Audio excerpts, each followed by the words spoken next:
This is a little bit more formal definition. Basically, if I have two nodes and the outgoing paths from them are the same as well as their incoming paths, then you can group them together. And the summary, basically, when I group two things that are the same, they are grouped into what I call a block.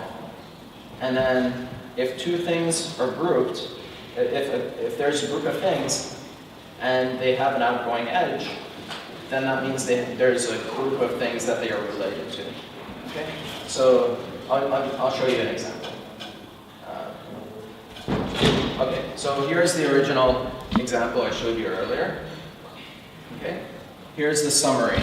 So for example, these two movies, which you had asked about, there's a cycle, yeah, and they both have an outgoing label. They both have an outgoing and incoming related edge, and they both have incoming director edge, so they are grouped into one block. Okay, and also notice that this block has an incoming director edge, similar to these guys. They both have an outgoing and incoming related edge. Okay? So this block represents these two movies. So basically what this means is if I look up in this data set, hey, show me the movies that have an incoming director block, an incoming director edge, and have a related edge as well, I'll get this guy back, this block. And then from here, I can go back to these original movies. Okay, so this is an index. So if I had a hash table and I did a lookup on this ID, then it could map to these two elements. Okay, good so far? Yeah. Okay, great. So we can also do the same with the other ones. So this block only has this movie, so it's just color matching. This director block represents those two directors. Okay. So a navigational query is a way to query in graph databases. So a navigational query just means there's a path. I'm going through a path.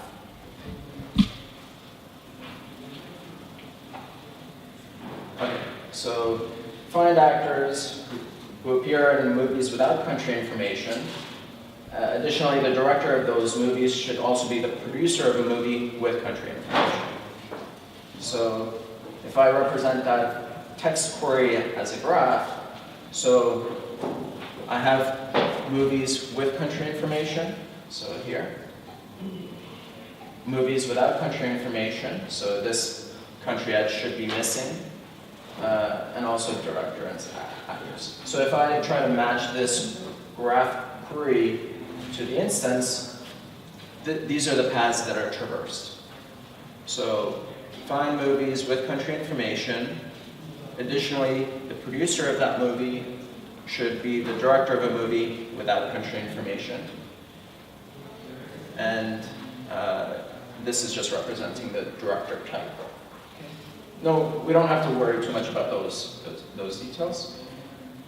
I can also run that query on the summary, which is the index, and the same types of paths are traversed. So find movies with country information, and the director should also have a movie that doesn't have country information. So producer, director, and these orange edges just basically represent the link between the block, which is the group of things that are together, and the instances that are inside the block. So one property in very heterogeneous data sets is that there are many things that have unique descriptions. For example, one movie might have 3 sets of properties, another movie may have 4 sets of properties. And when constructing this index, basically we're going to leverage this property that there are blocks with just one entity in them. They are very unique, singletons. So this gives the parallel computation of the index an advantage. I won't go into the details right now, but basically the optimization uses singletons. Okay, publications. So these are parallel approaches that have been taken previously for constructing this type of index using this theoretical equivalence model. And the notion here is it's an iterative parallel algorithm. So 10 to 30 iterations are needed. What this also means is that when you're computing steps in a traversal, in a graph traversal. So 10 to 30 iterations also means that there are typically 10 to 30 edges you traverse before you reach the edge of the graph. Could I ask you a rather stupid question? I assume there's a density you need to have for this kind of node to be optimal for your thing. Density? Yeah, meaning what fraction of your with that particular property to get that one. So if we think about typical properties of large graphs, which we covered a bit yesterday, scale-free graphs. So they have parallel degree distribution. These are those kinds of graphs that we can deal with. If they are even degree, same degree graphs, it'll work the same. Yeah. I don't know what it would look like with same degree graphs. Typically, the more regular the graph, probably the less diversity there is. So it may end up you compute things faster.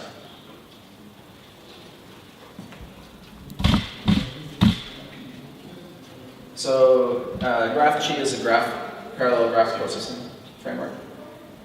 And we use the singleton optimization, and we have experimental validation. Okay. So this is the approach, basically the idea of how a graph is computed in parallel. So a graph is, you have a bunch of nodes, and the way you do parallel computing over a graph is you compute on each vertex, on each core, for example, or a distributed system. Right? So that way you can compute over multiple vertices at the same time. Okay, so far? And once we compute a node, we don't have, and if there are multiple iterations, and in this case, scheduling means that I can disable a node. So once I figure out that a node has been computed, I can disable it, which means in the next iteration, I don't have to process that node. It's an optimization. I can use that core now for another node. Okay? Because, for example, as I described, there are 315 million entities in one of the data sets, 2 billion edges in the Twitter data set. So unless you have 350 million cores, you're not going to finish processing all nodes at the same time. In the next iteration, you'll be able to leverage that optimization. Okay. So this is just the optimization that relates to scheduling. Okay. So here's an example of how a forward summary, just looking at the outgoing edges of nodes and how they might be distinguished. So if this is an example tree, okay, so in the first step, they are distinct because the edge labels are different. So for example, C, node 1 is just on its own because it has outgoing edges B. 2 and 3 are grouped together because in looking at one step of the outgoing paths, they both have outgoing edge B, so they are in the same group. Same with 4 and 5, they both have outgoing edges C. Node 6 is on its own because it's the only one with outgoing edge D. And 8 and 7 are grouped together because they don't have outgoing edges. So if looking at one step, these group the nodes that have the same outgoing edge. Okay, so basically this is just going through the process. And then we can do another step, in which case, so again, we look at the second step away from each node. So for example, between this iteration, in which nodes 4 and 5 are in the same group, and this iteration, nodes 4 and 5 are split, because even though they have the first step, outgoing edge C, node 4 has a second step that has edge D. Okay? So that distinguishes it from node 5. Okay so far? So basically the idea that instead of working when you actually work, you're working on summary, right? And then so some point the summary starts splitting? So in a way, yes, that's right. It's partition refinement. So initially the summary is one group, all nodes are there, and then you start looking at the outgoing node. Yeah. And there are some refinements for differences from that. You could, even before looking at edges, you can look at node type or node label, if the node has a label, things like that. So for the form optimization, you hope that the summary is not going to speak too soon. Exactly. You'll be able to compute most of the query on summary. That's right. Yeah, exactly. So if there's a lot of variety in the type of data, the summary may end up being as large as the instance itself. But what that means is that at the most, the summary is as big as the instance. And in the worst case, what that means is the summary and the instance. That's why I asked the question previously. Yeah. So essentially, if this is a problem that you enter, you have a particular density, you have a density, and you have a structure on the graph as well. That's right. So that's two things that you need to figure out. That's right, yeah. So the summary can give an indication of how heterogeneous the variety is. And in the worst case, you're basically duplicating the instance, in which case 2 times the amount of data is nothing. It's trivial. Okay, so and basically what happens is in the parallel implementation, at this step, I know that there's only one node in this group, so at this iteration, I don't have to recompute this guy. I don't have to look at the second step away from this guy. I can skip this guy and also skip this guy. I'll skip that part. Okay, I won't talk about stability in singletons. It talks already 20 minutes. Okay, so starting to do experimental validation. So comparing Hadoop, which if you've used it before, it's a very disk-intensive process. Stores data on disk. You pull data from disk to the map step. From the map step, you cache it back onto disk. Then the review step, you pull it from disk, you store it. So we use GraphG. Basically, it's an in-memory compute model. We also then validate the summaries with different Sparkle processors. So Jana, Fuzeki, Sesame, these are lightweight, essentially, typically, and Virtuoso, which uses a relational database, a column store, as an underlying relational database. Okay. Good so far? Do you know what it means when I say column store? I don't.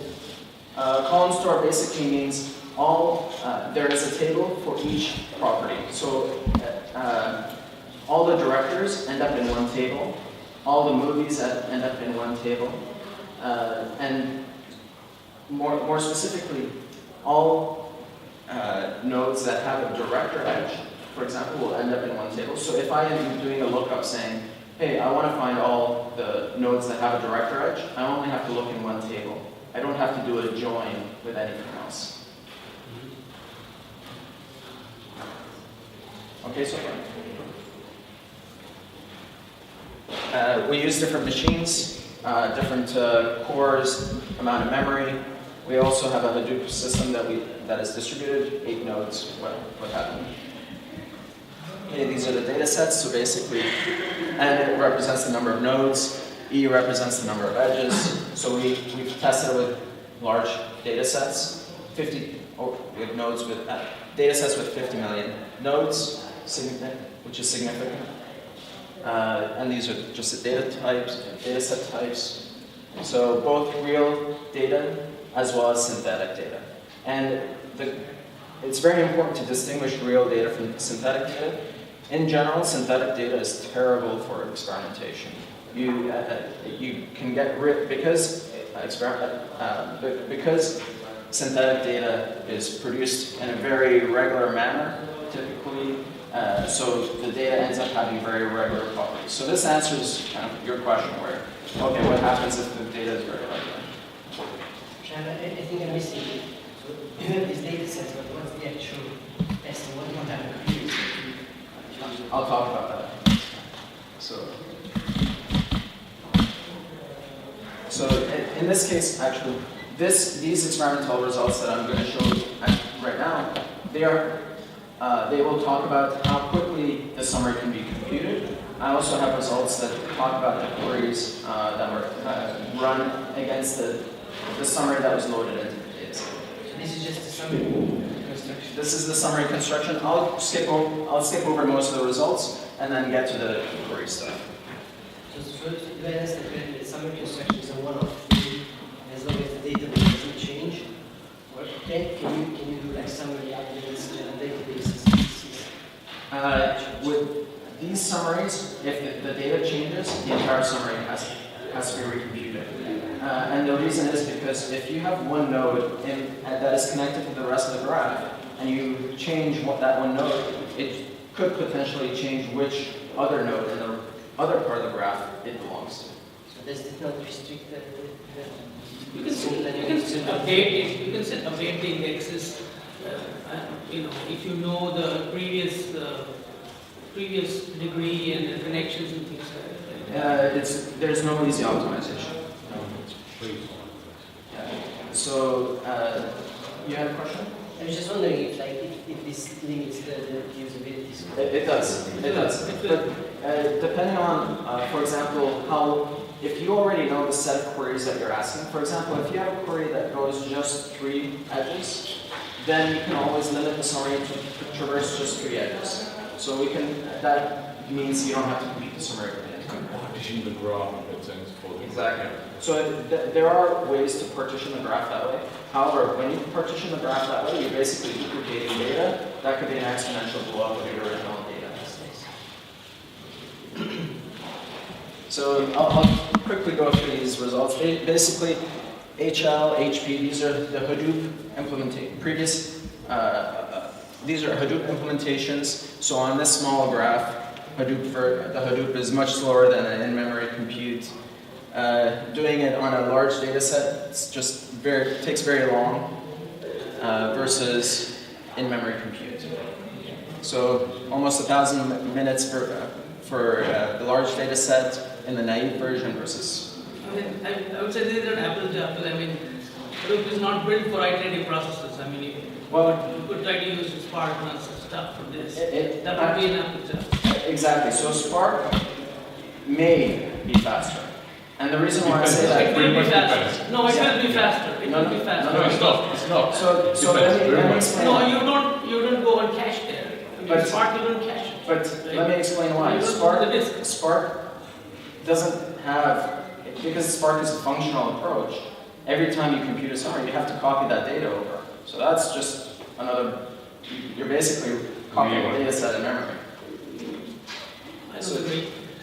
Well, Spark is like that. The RDBs are that way. And in this case, actually... Something which has, an lineage which can go back, right?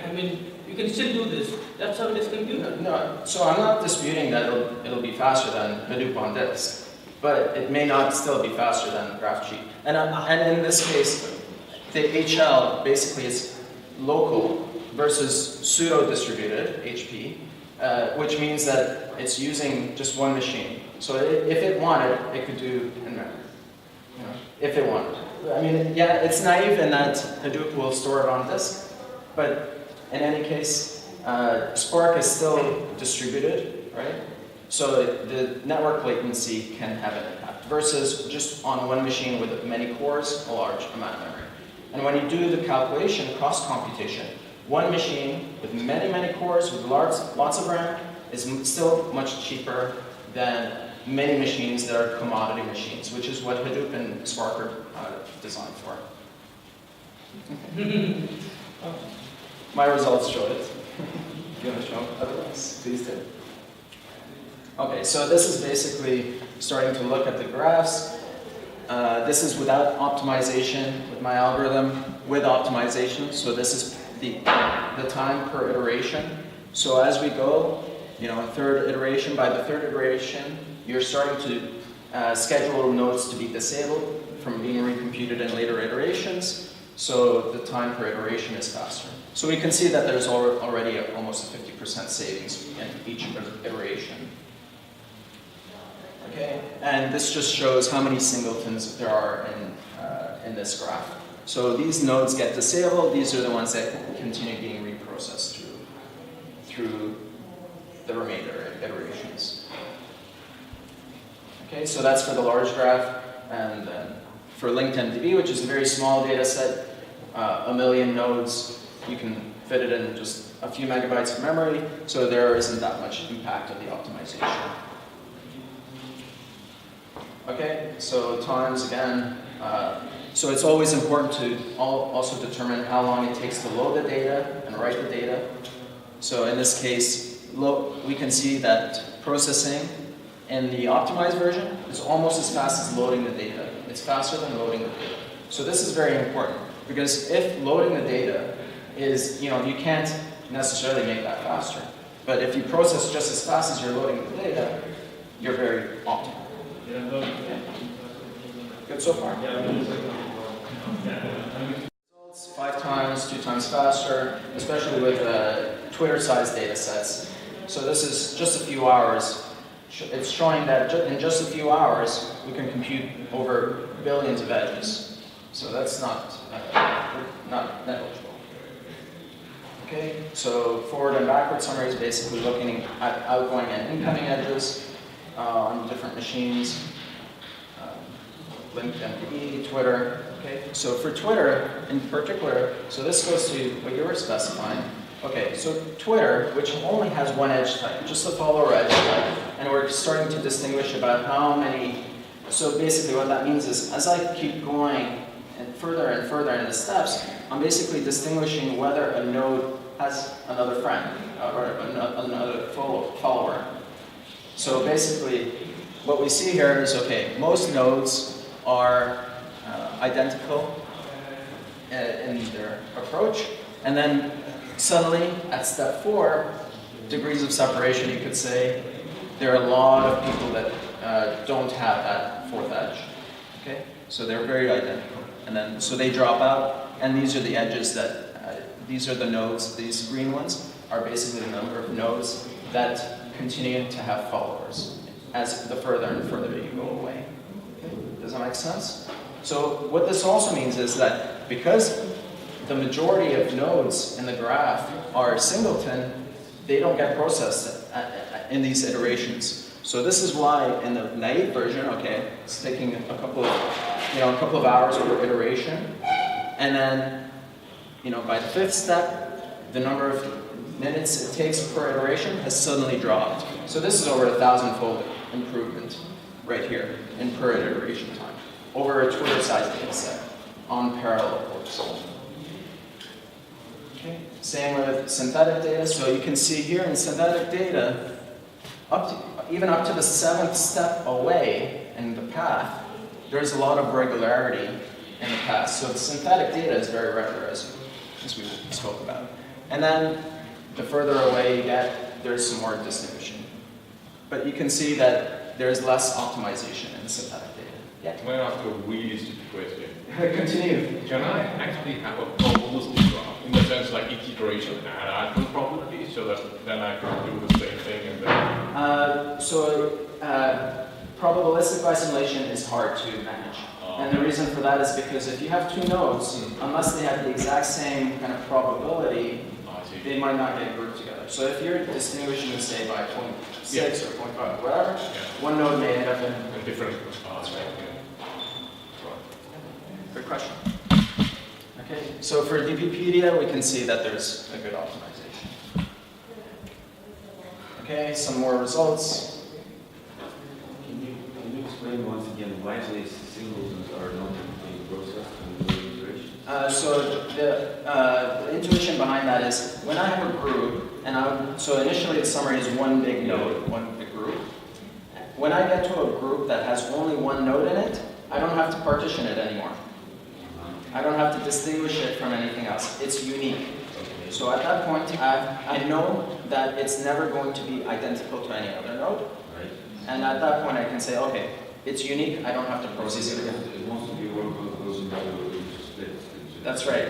So in these figures, the top part of the graph, these are the singletons. So these are the ones that are unique. I don't have to process them again. these are the ones that as I keep going through further and further away from each node, I'm still trying to determine whether they are identical or different from the nodes that are still being processed. Okay, so there are selective summaries as well. Victor, this is kind of related to what you were asking. If I know how many edges I'm going to process, or the queries that I'm going to process, I can optimize the summary construction. So for example, D13 is if I check only 13 predicates in the graph. So things from query, if I collect the query logs from a database system, and I say, okay, which are the 10 most popular queries? I want to construct a summary for that. I take the 13 properties that are present in those queries, and I construct a summary of that. The summary construction is faster. So there are different summaries, D30, the 30 full queries from, say, a query set versus 30 of them. Okay. And the optimization still works for those types of optimizations. Okay.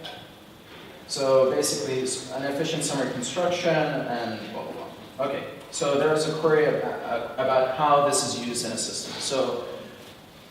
So here is a regular Sparkle system. You could say relational system. Okay? So the instance graph that exists in that system, you take it out, you bring it into a graph representation in this whatever approach I've taken. You construct the graph in memory or what have you. You construct the summary, and you can add the summary to the original relational database alongside the instance graph. So now you have the original instance graph and the summary graph. The summary graph connects to the instance graph, as we saw in the original one, the orange lines. And then you can take regular Sparkle queries, and do the translation from the instance graph to the summary graph, because the edge labels are the same. Okay? Good so far? And there are some different translation approaches. And basically, instead of querying the original graph with Sparkle, you can do it with the summary optimized Sparkle against the summary graph, which accesses both the summary graph and the instance. Okay. So